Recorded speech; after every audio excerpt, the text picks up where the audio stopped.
no antigo Ministério das Corporações e, nomeadamente, no Gabinete de Estudos e Planeamento do Ministério, começou-se a estudar a problemática do salário mínimo, anteriormente ao 25 de Abril de 74, portanto, por volta de 1968, 69.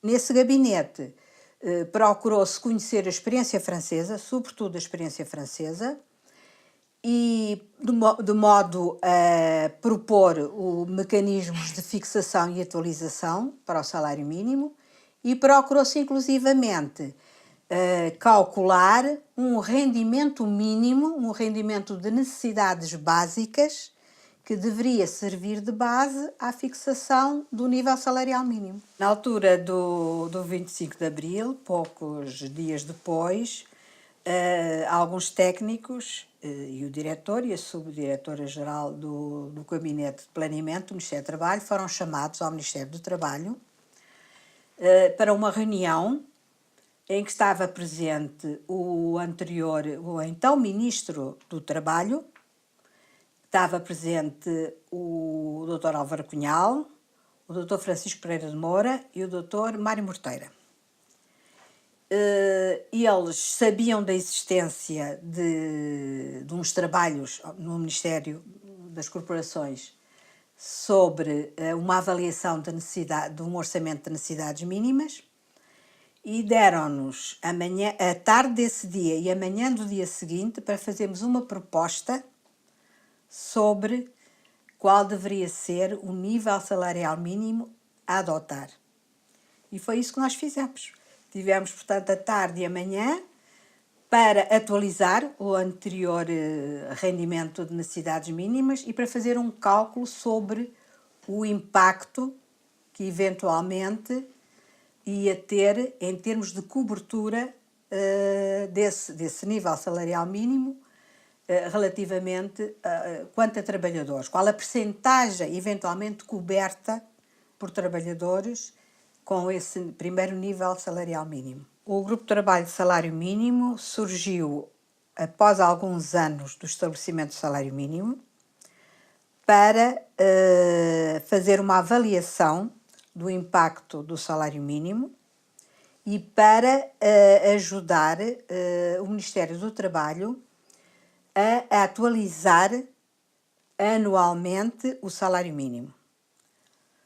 Portanto, era um grupo interministerial em que era presidido pelo Ministério do Trabalho, por representantes do Ministério do Trabalho e tinha representantes de outros ministérios. O relatório que era feito anualmente tinha que ser sempre apresentado ao Conselho Económico e Social e ao organismo que antecedeu o Conselho Económico e Social, onde estavam presentes os parceiros sociais, e era apreciado nesse Conselho e só depois é que se procedia à atualização do salário mínimo. Portanto, era um grupo muito voltado para a atualização do salário mínimo, mas que procurava realizar alguns estudos sobre o impacto do salário mínimo no emprego, sobretudo no emprego, sobre a repartição dos rendimentos, fazia também comparações entre o salário mínimo nos vários países europeus e era essencialmente isto. Anualmente havia sempre este trabalho que tínhamos que realizar. Tentaram-se duas metodologias diferentes. A primeira metodologia tinha a ver com o estabelecimento de uma dieta mínima de alimentos baratos, mas equilibrados, com o indispensável número de calorias e de nutrientes, e procurou-se calcular a preços correntes qual era o valor dessa dieta que foi estabelecida por um dietista. E a parte das despesas não alimentares foram calculadas de acordo com uma percentagem que deveriam representar as despesas não alimentares relativamente ao total das despesas ou relativamente à dieta alimentar. Portanto, essa foi uma primeira metodologia. A segunda metodologia tentada foi à volta de uma mesa com técnicos do então Ministério das Corporações que procuraram, de facto, tendo em conta os hábitos conhecidos, os hábitos de consumo, procuraram também partir de uma dieta equilibrada, e depois foram valorar a preços correntes quanto é que seriam os gastos mínimos em habitação, em vestuário, e enfim, lembro-me também havia umas rubricas para a cultura e para a educação também. Lembro-me que estava previsto, por exemplo, a compra de um jornal diário. Portanto, procurou-se dentro do mínimo, de necessidades mesmo básicas, o mais básicas possíveis, valorar, portanto, um orçamento de necessidades mínimas para um casal com 2 filhos e para um trabalhador isolado, na região de Lisboa. Portanto, nós só calculámos na altura fomos recolher preços apenas para a região de Lisboa. Portanto, eram 3.300 escudos, exato. Lembro-me que foi o primeiro nível salarial mínimo. Só que estavam excluídos do salário mínimo o setor agrícola, o trabalho doméstico e as empresas com menos de 5 trabalhadores do setor não agrícola. A história do salário mínimo em Portugal é uma história interessante. Lembro-me que eu, nos anos 90, participei num seminário internacional sobre baixos salários e salário mínimo e tive que apresentar uma comunicação sobre o salário mínimo em Portugal. E notei que, a nível europeu, a nossa experiência foi considerada como uma experiência interessante, até porque, logo no início, acabou por cobrir uma percentagem muito elevada de trabalhadores, que não era habitual acontecer na Europa. Essa taxa de cobertura de trabalhadores foi descendo ao longo do tempo, face ao primeiro estabelecimento, mas de qualquer maneira, e por vezes chegou até uma taxa de cobertura muito baixa, portanto pouco significativa, mas enfim, tem vindo a conhecer alguma movimentação para cima, sobretudo em períodos de crise, e portanto lembro-me perfeitamente que essa nossa história do salário mínimo foi um bocadinho original ao nível europeu. Não só porque surgiu relativamente tarde, mas sobretudo por causa do impacto em termos de cobertura. Também não nos podemos esquecer que nessa altura os salários em Portugal eram muito baixos e daí que a fixação de um salário mínimo que pretendia cobrir necessidades básicas tivesse alguma influência. Ao longo do tempo, no entanto, nós nem sempre fomos capazes de defender o nível salarial mínimo como deveria ser defendido, de modo a que conseguisse proteger melhor os trabalhadores face à pobreza, face a conseguir um nível um bocadinho mais satisfatório de cobertura de necessidades básicas. Acho que faz sentido existir um mínimo salarial, tanto os salários abaixo da qual as empresas não podem remunerar os seus trabalhadores e, sobretudo, o salário mínimo surgiu basicamente com objetivos de justiça social e promover a redução da pobreza, nomeadamente para famílias de salários mais baixos. Portanto, eu acho que, sob o ponto de vista, sob o meu ponto de vista e sob o ponto de vista económico, acho que faz sentido existir um salário abaixo do qual as empresas não podem praticar salários abaixo desse mínimo. Mas, sob o ponto de vista de um economista, quando nós falamos em aumentos de salário mínimo, portanto, temos que ter esta capacidade de analisar que é um trade-off, ou seja, que sendo que o objetivo será melhorar a situação dos trabalhadores, a situação económica dos trabalhadores de baixos salários, isso pode também ter efeitos perversos ao nível do emprego e, portanto, nomeadamente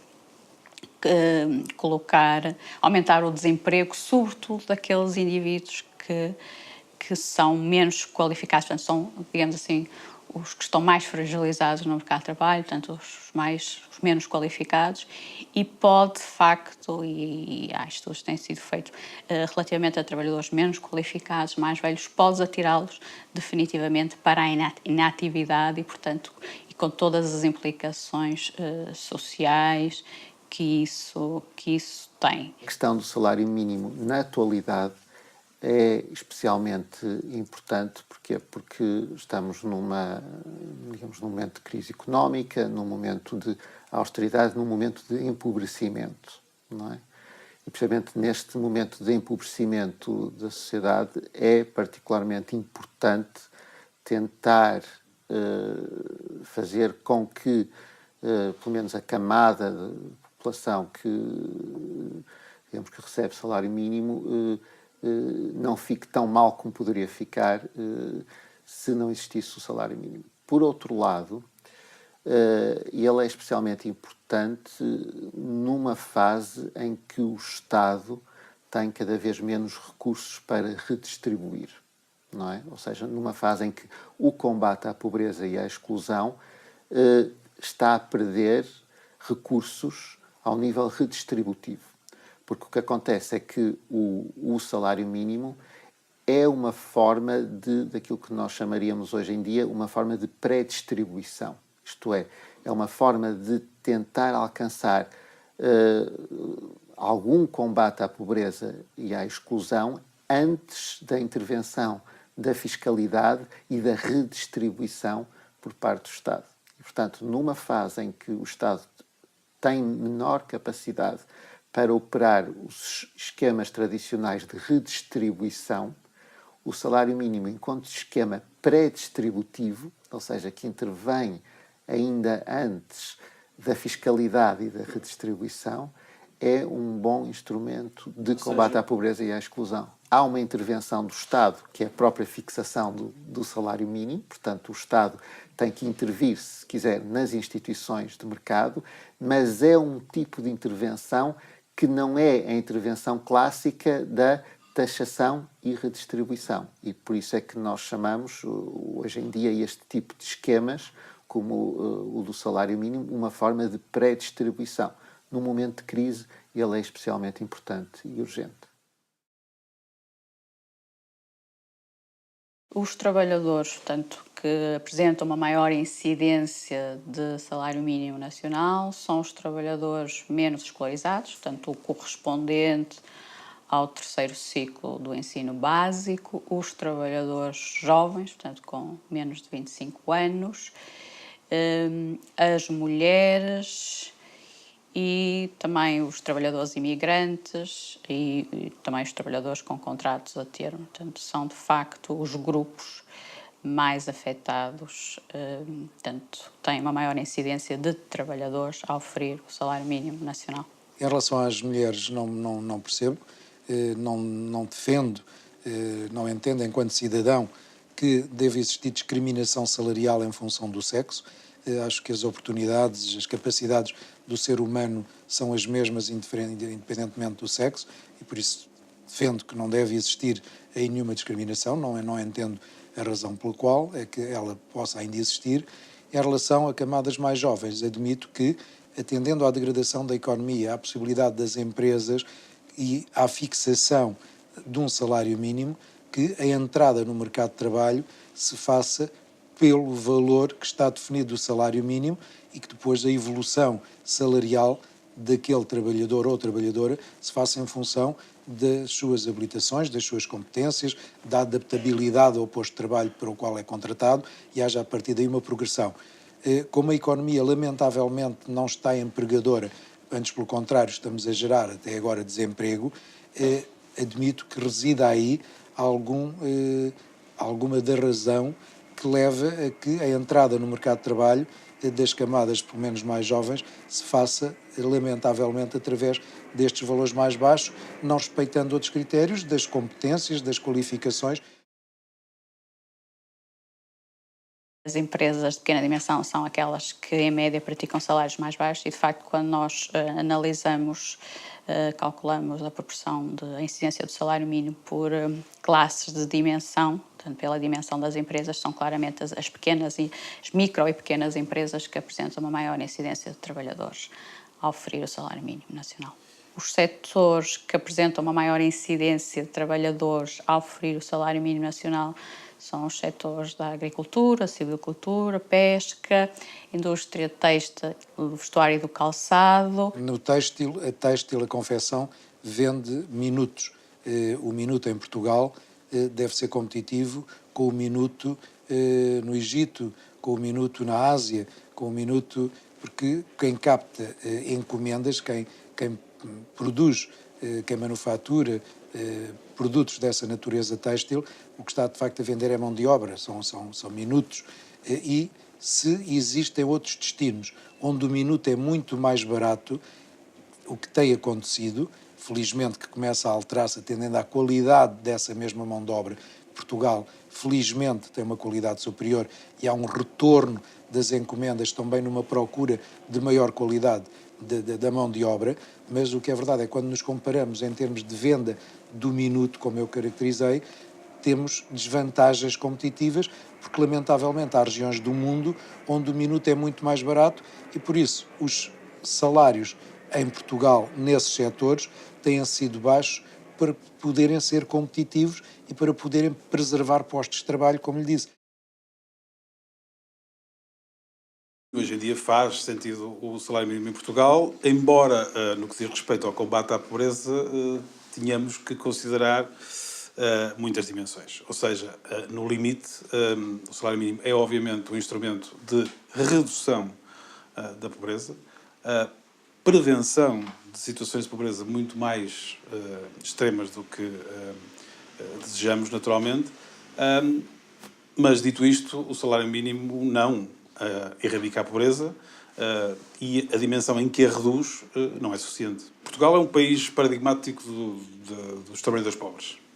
É um dos países da União Europeia onde este fenómeno é mais evidente e, portanto, é desde logo esta circunstância característica daquilo que é, por um lado, a nossa pobreza, mas também, por um lado, o nosso mercado de trabalho. A existência de necessidade de cobrir rendimentos do trabalho com medidas de proteção social adicionais do Estado é um elemento que caracteriza a nossa sociedade, as nossas escolhas também, o modelo de sociedade que queremos.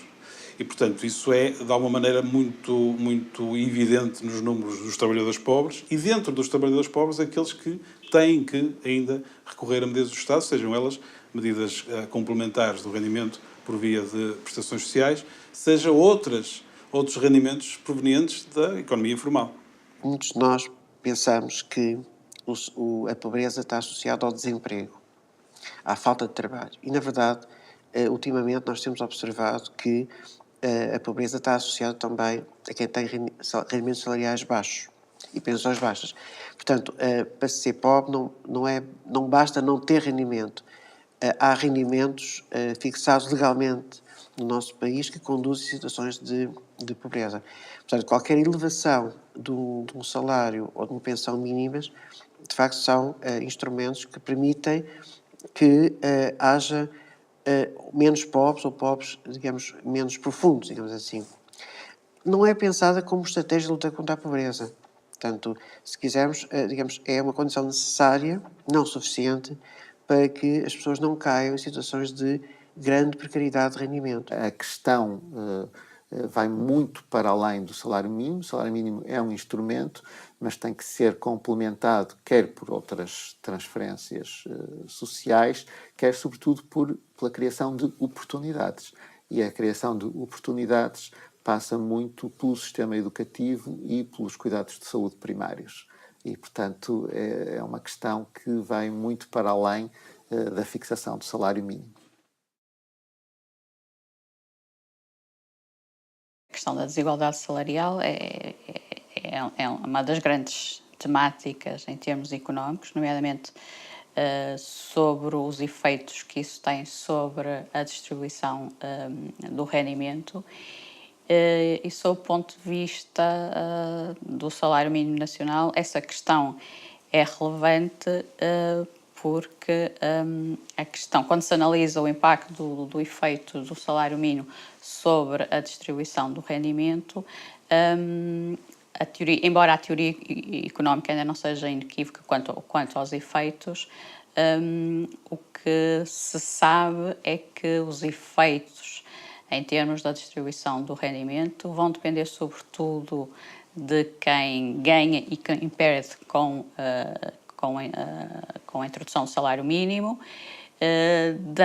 da posição relativa, da posição das famílias na distribuição de salários e, portanto, aquilo que nós sabemos é que, de facto, se tenderá sobretudo a ganhar com a imposição do salário mínimo ou com um aumento do salário mínimo aquelas famílias que, de facto, conseguem manter os seus postos de trabalho.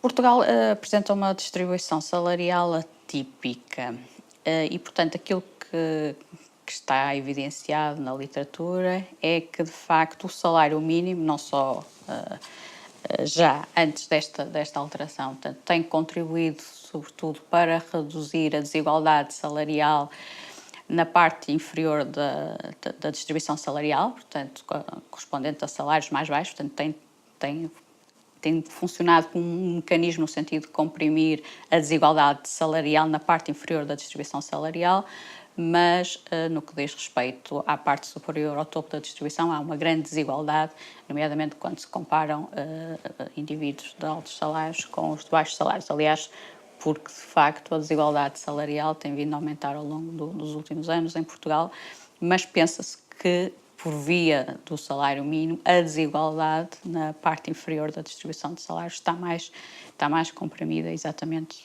por causa da imposição do mínimo legal. Esta questão da desigualdade leva-nos para uma reflexão do género. Porquê é que somos tão desiguais? E se calhar somos tão desiguais porque queremos. Porque queremos em que sentido? No sentido em que ninguém nos obriga a manter a distância salarial que existe entre uma determinada função e outra. Noutras sociedades, um diretor de uma empresa ou um diretor de serviços de uma empresa não ganha 5, 10, 15, 20 e muito mais vezes do que uma secretária administrativa. Isto são decisões culturais. São da importância que damos a um determinado tipo de função e a super importância que damos a outra. Aquilo que consideramos que é dispensável e descartável e aquilo que é absolutamente fundamental e que ninguém pode dispensar. Esta discussão tem que acompanhar também a questão das desigualdades em Portugal e também, obviamente, a questão do salário mínimo. Porque o salário mínimo deixaria de ser necessário, no limite, se houvesse uma razoabilidade económica, em primeira instância, mas depois também social, muito maior no nosso tecido produtivo e nas nossas empresas. As desigualdades salariais em Portugal são elevadas.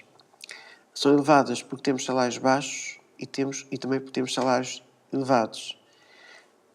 Eu recordo-me, quando foi criado o salário mínimo, em Portugal também foi criado o salário máximo. Então houve na mesma altura em que foi criado o salário mínimo, houve a preocupação de fixar valores de referência também para os salários mais elevados. Já lá vai há muito tempo, já não se pensa assim. Nem sei se é já a pensar assim. O certo é que os salários têm aumentado muito no topo e têm-se mantido baixos na base. Portanto, pensar que as desigualdades salariais se reduzem apenas na base, portanto, é mesmo uma parte do problema. Portanto, a outra parte está nos salários, alguns dos quais são salários de renda, nem são salários, enfim, que têm que ver com poder económico que se tem na empresa, que de facto justifica que as desigualdades estejam de facto a aumentar do topo. Qual é o valor de rendimento que as pessoas devem ter em Portugal na atualidade para viverem dignamente em Portugal? Há um resultado intermédio, na verdade foi dos primeiros resultados visíveis do projeto que me parece extremamente importante. Foi aquilo que nós achamos, nós, quando digo nós, foi a população que foi com quem nós, digamos, trabalhámos em Vila Franca, em Vila Nova de Gaia e em Beja. Depois nós ouvimos com muita atenção as gravações dessas tardes ou dias inteiros passados com eles a discutir sobre o que é que deve ser o rendimento adequado em Portugal.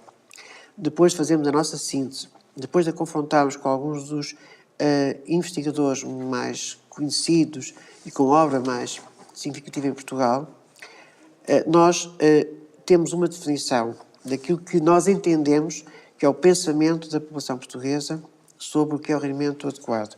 Então eu vou ler, se não se importam, e a frase é esta: um padrão de vida digno na atualidade em Portugal inclui, para além da alimentação, habitação e vestuário, tudo o que é necessário para uma pessoa poder ter saúde, sentir segurança, relacionar-se com os outros e sentir-se respeitada e integrada na sociedade. Permite realizar escolhas livres e informadas sobre coisas práticas da vida e formas de realização pessoal, nomeadamente no acesso à educação e ao trabalho, à cultura e ao lazer. Sem querer com isto significar que este é o pensado da população portuguesa, é pelo menos a forma como nós achamos que as pessoas pensam que deve ser o rendimento digno em Portugal. É o rendimento que permita este padrão de vida digno. Agora, quanto é que isto custa? Isto é uma resposta que eu só posso dar aqui mais algumas vezes.